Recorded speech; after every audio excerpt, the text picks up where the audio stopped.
nombreux mercenaires, nostalgiques de Prigojine, le nouveau patron de Wagner, nommé par Poutine, est un traître. Pas question de se placer sous l'égide du ministère de la Défense russe. Problème, Moscou a besoin de la milice. Regardez ce que disent les renseignements britanniques, plus précisément le ministère britannique de la Défense, très bien renseigné. Ces dernières semaines, des centaines de combattants anciennement associés à la milice Wagner ont probablement commencé à se redéployer en Ukraine, individuellement ou en petits groupes, combattant pour diverses unités pro-russes. Et, il ajoute, pour de nombreux vétérans de Wagner, Andreï Trochev est considéré comme un traître. Est-ce qu'on peut s'imposer dans ces conditions quand on n'est pas du tout attendu ? En fait, sauf au tournant avec un couteau, peut-être, je ne sais pas. Andreï Trochev, déjà, a cette utilité qu'il était considéré par Prigojine lui-même comme une sorte de chef d'état-major opérationnel de Wagner. Et lui a quand même déjà fait assaut de loyauté envers Poutine, contrairement à d'autres, y compris d'ailleurs Sourovikine. Il s'était illustré, il avait eu ses galons en Syrie. On se souvient notamment de son implication dans les interventions russes du côté de Deir ez-Zor, qui était une des batailles les plus importantes de la guerre en Syrie dans fin des années 2010. Donc Trochev passe tout sauf un traître auprès du Kremlin, et c'est surtout aussi un homme de réseau au sein de la nébuleuse Wagner. C'est un homme qui est capable, on va dire, de récupérer le dernier carré des officiers, des cadres de Wagner qui sont les seuls susceptibles de conserver un maximum d'effectifs. Et les effectifs que vous évoquiez, quelques centaines d'hommes qui seraient en Ukraine, c'est sans doute, justement, comme on l'évoquait hier, des vieux de la vieille, certains qui sont à Wagner parfois depuis 2014 ou 2016. Trochev est l'un des seuls qui peut les fidéliser au sein de Wagner, quand d'autres seront partis soit dans la nature quelque part, soit chercheront potentiellement, par exemple, à aller sur d'autres théâtres comme les théâtres africains. Natalia Turine. Moi, je pense qu'il faut commencer par essayer de comprendre qu'est-ce que Wagner comme phénomène. Et je compare Wagner avec des organisations de type un ordre, comme étaient les Templiers ou comme par exemple était le Comintern. Trotsky, en quelque sorte, c'était comparable avec le système Wagner parce qu'il y avait la transition de pouvoir. Quand il n'y a pas encore d'État qui s'est formé, on fait appel à ces paraformations qu'on appelle souvent les ordres, qui sont extraterritoriales souvent. Trotsky, il voulait faire une révolution mondiale. Il a continué. Mais quand l'État s'installe, il n'a plus besoin de ces organisations, donc il décapite. Philippe le Bel et comparse, on les élimine parce qu'on n'en a plus besoin. Donc, tant que Wagner continue d'exister, on a commencé par virer les chefs. D'ailleurs, il n'y a qu'un seul qui est soi-disant resté vivant. On n'a pas des preuves, mais tout le monde est d'accord qu'il est vivant, Sourovikine, qu'on a envoyé en Afrique. Et pourquoi faire ? Parce que lui aussi, il pourrait être traité comme un traître, sauf que maintenant en Afrique, il est obligé de décapiter ceux qui étaient... Quand je dis décapité, c'est peut-être pas dans le sens primaire du terme, quoique.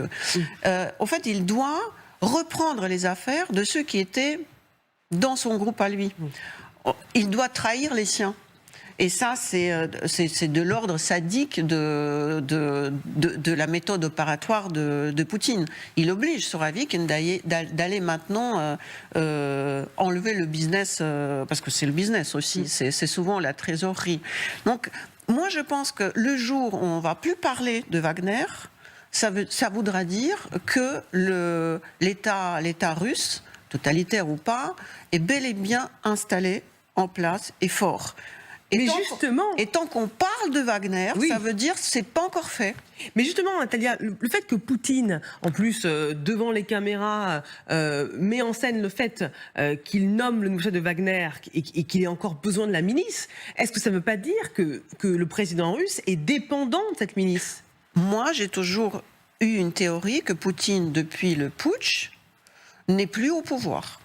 Je pense qu'il s'est passé une espèce de négociation entre lui et cette espèce d'organisme de transition de pouvoir, et Poutine sera en place tant qu'on n'aura pas décidé de la nouvelle oligarchie ou la nouvelle élite, et c'est ce qu'on voit, c'est-à-dire que ceux qu'on par erreur on appelle des oligarques, qui étaient enrichis depuis les années 90, et on les voit tomber par les fenêtres, immigrer, on fait l'expropriation de leurs biens parce qu'on nationalise.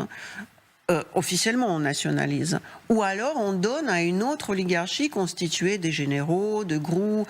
En fait, c'est ça qui se passe. Il y a le changement de l'élite ou d'État, mais c'est pas encore stable. Margot Haddad. Il faut tout de même mettre sur la table le clivage interne au sein de Wagner, qui est très important pour comprendre exactement ce qu'il se passe. Il semble que Vladimir Poutine a préféré privilégier la fidélité plutôt que l'efficacité. C'est-à-dire que quand il a choisi le profil d'Andrei Trotchev, tout d'abord Dmitri Peskov s'est empressé pour dire clairement qu'il n'y avait pas de réunion très importante, puisque Andrei Trotchev travaillait pour le ministère de la Défense. Donc il y a une volonté de montrer que ces milices, même si c'est Wagner, elles restent sous la coupe du Kremlin. Et puis, dans ce clivage interne, vous avez tout de même une volonté de garder cette frange ultra-nationaliste sous le coude, qui fait partie de Wagner, qui était même en désaccord avec Prigojine quand il n'est pas allé jusqu'au bout de sa rébellion.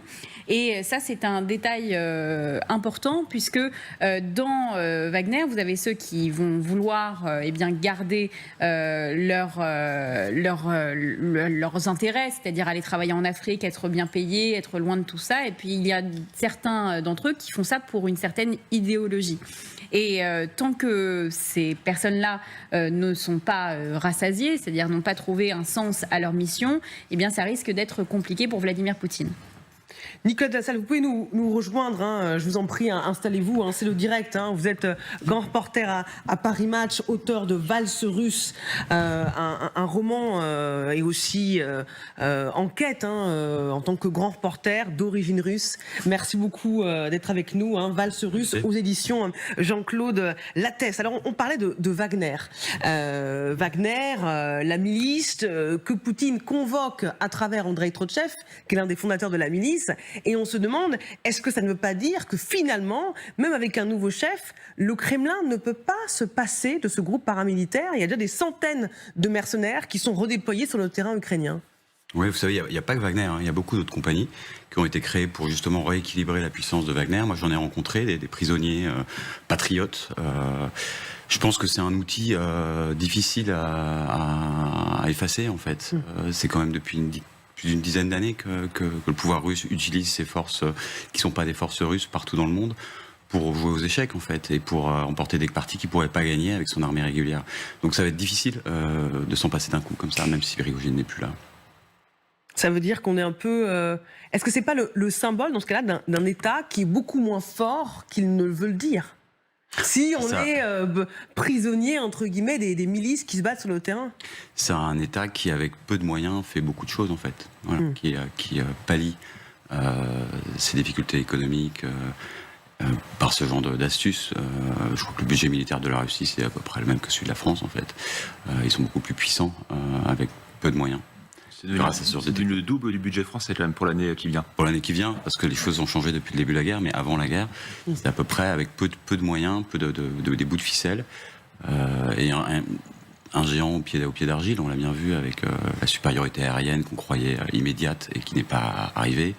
Les fameux 3 jours, tous les grands spécialistes de la situation pensaient que Kiev tomberait en 3 jours, elle n'est jamais tombée. Et c'est-à-dire, on me demande sans arrêt qu'est-ce qui va se passer. Ceux qui vous répondent ce qui va se passer, souvent ne les écoutez pas parce que c'est très très difficile. Le jeu, c'est une partie d'échecs, mais très très très complexe. Il faudrait demander à Cédric Villani presque pour prendre les mathématiques de ce conflit. Bogdan Obraz. Alors c'est clair, c'est que Poutine veut justement faire des alliés qu'il pouvoir considérer comme des ennemis. Wagner, c'est comme des chiens méchants, des chiens dressés, mais ils sont errants. Est-ce qu'on les apprivoise? Est-ce qu'après on donne face contre l'Ukraine ou contre notre État? C'est ça justement le but de Poutine, c'est justement apprivoiser ces chiens méchants, dangereux, pour ensuite les diriger vers sa prochaine victime. Mais justement, comment on peut apprivoiser, dresser les chiens méchants quand certains ne veulent déjà pas obéir à leur nouveau chef, qui est considéré comme un traître, parce que Andrei Trochev n'avait pas participé à la mutinerie de Prigojine, il avait même averti Poutine. J'apprécie la comparaison, mais il y a des chiens errants et il y a des pitbulls. Et le pitbull, il écoute son maître et un seul. Le truc, c'est que ces gens viennent souvent d'un monde carcéral où la discipline est phénoménale. Où la mort, c'est un... Dans le dicton des bagnards, tu meurs aujourd'hui, moi je meurs demain. En fait, c'est ça. Leur vie, elle est déjà décidée. Leur vie, c'est la mort, c'est la marche vers la mort. Et la hiérarchie dans la prison, je suppose, dans le monde entier, et surtout dans les prisons russes, elle est... tu discutes pas. Et du coup, tu écoutes ce que te dit ton chef. Et j'ai l'impression que les règles de cet ordre-là ressemblent beaucoup à cette discipline phénoménale des prisons russes. Et dans les prisons russes, il y avait des émeutes. Solzhenitsyn en a décrit. Alors, il y a un double jeu aussi de Poutine, de ce pouvoir qui est très très bancal, c'est que la masse critique des manières peut devenir très très dangereux pour Poutine. Donc, il est en train de dégraisser en permanence, parce que vous savez très bien qu'il y a de plus en plus d'arrestations. Il y a des politiques, il y a bien sûr des gens qui ont tué leur maman ou leur femme, mais les prisons se remplissent. Oui. Mais Poutine veut dégraisser à fur et à mesure que ça se remplit, parce que les bagnards n'ont rien à perdre. Et c'est une force très destructrice, très phénoménale, très... D'ailleurs, quand Staline était mort, on a fait sortir des prisons en masse tous les criminels, parce que, quelque part, quand un patron aussi fort et aussi personnalisé est disparu, il fallait tout de suite se débarrasser de cette masse organisée par la discipline et de les lâcher un tout petit peu. Et là, ils sont devenus les chiens errants, parce qu'il n'y avait plus de patron. En tout cas, c'est comme ça que je vois les choses. Donc, il ne faut pas se dire qu'ils sont mal organisés. C'est là leur force, peut-être. Parce que contrairement à ces garçons de 18 ans qu'on appelle 2 fois par an, qui connaissent pas les règles parce qu'ils sortent à peine de la famille, ceux-là, ils ont fait leurs écoles. Ils savent obéir. Aurélien Duchesne, ce n'est pas un handicap pour Poutine de devoir gérer à la fois l'armée russe, avec les problèmes qu'on a vus d'ailleurs au début de l'émission, et des miliciens qui sont parfois rebelles? Alors, il y a le handicap, j'ai envie de dire, sur le terrain, parce qu'il y a l'acculturation qu'il va falloir faire de Wagner. Quand je parle de culture du commandement, par exemple. Wagner, c'était un modèle de commandement qui était très souple, adapté au terrain, là où, évidemment, l'armée russe, c'est un modèle de commandement extrêmement rigide, qui s'est très peu assoupli depuis le début de la guerre, malgré toutes les faiblesses que ça présente, quand il s'agit, par exemple, pour les soldats, de prendre de l'initiative. Donc, il y aura des handicaps. Quand je dis opérationnel, ça va être donc l'intégration de ces combattants qui n'ont pas du tout la même culture du combat que les Russes.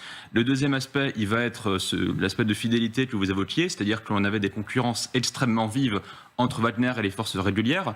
Alors, il n'y a pas que Wagner qui a ce problème-là. On voit de plus en plus le problème avec les VDV. Les VDV étant des troupes d'élite dirigées par Mikhail Teplinsky, qui ont créé une certaine jalousie auprès des forces russes du fait de du reste des forces russes, du fait de leur succès passé, notamment en Syrie. Ce qui explique peut-être pour la raison pour laquelle les VDV ont été autant sacrifiés pour rien dans des opérations parfois suicides. Pour en revenir donc à Wagner, l'autre handicap, enfin, est tout simplement que quand il va falloir utiliser, pour les réseaux de Wagner en Afrique, Prigojine était l'équivalent de ce qu'on avait, nous, en France, avec Jacques Foccart, un homme de réseau qui tutoyait tous les tyrans africains, tous les satrapes et tous les milieux économiques. Poutine a perdu cela en décapitant, en faisant un accident d'avion à l'état-major de Wagner. Donc le handicap, pour le coup, sera surtout politique.